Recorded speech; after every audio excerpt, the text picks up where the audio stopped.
Salut, pour ceux qui ont l'habitude de suivre mes vidéos tutoriels d'électronique, j'avais dans la vidéo numéro 36 fait un premier petit ampli, qui était mon tout premier, qui était mes débuts. Là, je vous en propose un deuxième qui est déjà plus puissant. Il est encore plus simple en plus. Alors, toujours pareil, il n'est pas parfait, parce que pour l'instant, je ne sais pas faire un ampli qui marche parfaitement. Ça reste de l'expérimentation, du bidouillage, j'apprends. Mais du coup, celui-là, je vais quand même vous le partager, parce qu'il arrive à un résultat qui est meilleur, il est plus puissant, donc je vous montre tout ça. Je vais mettre sous tension et vous allez voir ce que ça donne.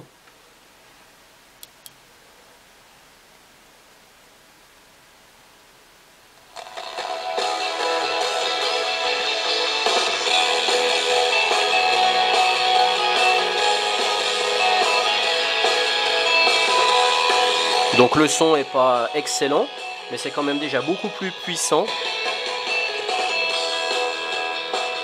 Là je coupe, c'est quand même beaucoup plus puissant que sur le premier petit montage d'ampli que j'avais fait il y a quelques mois. Voilà le schéma du montage. Ici la lime de la breadboard avec le module d'alimentation en 5 volts. Ici la prise jack qui est branchée sur l'ordinateur. Et donc moi je relie, il y a deux fils en sortie de prise jack. Donc pour l'instant je relie le fil blanc qui doit être le fil de signal. Et le deuxième fil, je le relie à rien du tout, parce que je le relie à la masse ou pas, ça ne change rien. Donc pour l'instant, je fais comme ça. Ici, j'ai deux résistances de même valeur, de façon à créer un pont diviseur de tension, de façon à polariser ma base du transistor, de façon à bien avoir suffisamment de tension sur la base de mon transistor, parce que le seul fil blanc de la prise jack du signal audio ne suffirait pas à polariser mon transistor. Donc je fais un pont diviseur de tension de façon à récupérer la tension intermédiaire entre le plus et le moins. Ça veut dire qu'ici j'ai 2,5 volts entre les deux résistances là, puisqu'elles sont de même valeur. Et donc cette petite tension au niveau du pont diviseur va venir s'ajouter à mon signal qui va arriver par le fil blanc. Et tout ça va arriver sur la base de mon transistor. Après j'ai un haut-parleur dans 4 ohms 2 watts, mais on peut prendre un autre petit haut-parleur.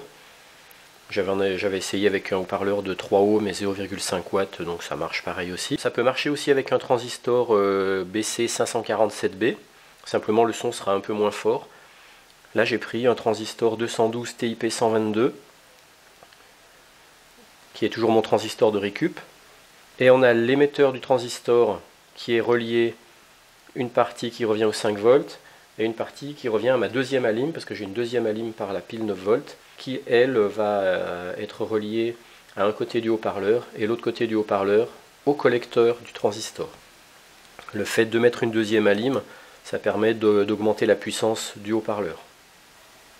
Voilà maintenant un plan rapproché de la breadboard, avec le module d'alim qui arrive de la prise USB de l'ordinateur, qui me permet d'alimenter la partie haute ici de la breadboard en 5 volts. La partie basse est alimentée en 9 volts avec cette pile 9 volts. On retrouve ici le transistor TIP122. Ici les deux résistances qui me servent de pont diviseur de tension, mes deux résistances de 10 000 ohms chacune, 10 k ohms. Ça c'est le cordon qui arrive de la prise casque de mon ordinateur via la petite prise jack, où j'ai récupéré simplement le fil de signal qui est le fil blanc. Je ne sais pas si on le voit là, ici, petit fil blanc.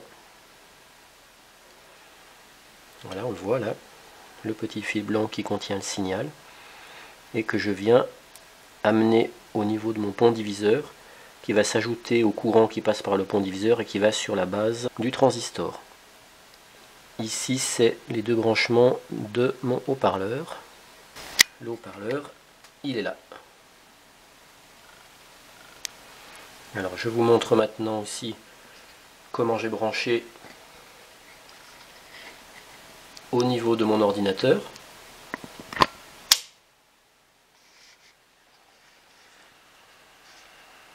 Donc, voilà, c'est pas très lumineux, mais je pense qu'on voit quand même. Donc, ici, c'est la prise jack que je viens brancher sur la prise casque. Et puis là, bah, c'est tout simplement une prise USB qui me permet d'alimenter ma carte d'alim de la breadboard. Donc ça, c'est un petit montage que n'importe qui peut refaire facilement, de façon à progresser et à expérimenter, parce que c'est toujours sympa de faire des petites expériences et de ne pas rester seulement dans le théorique.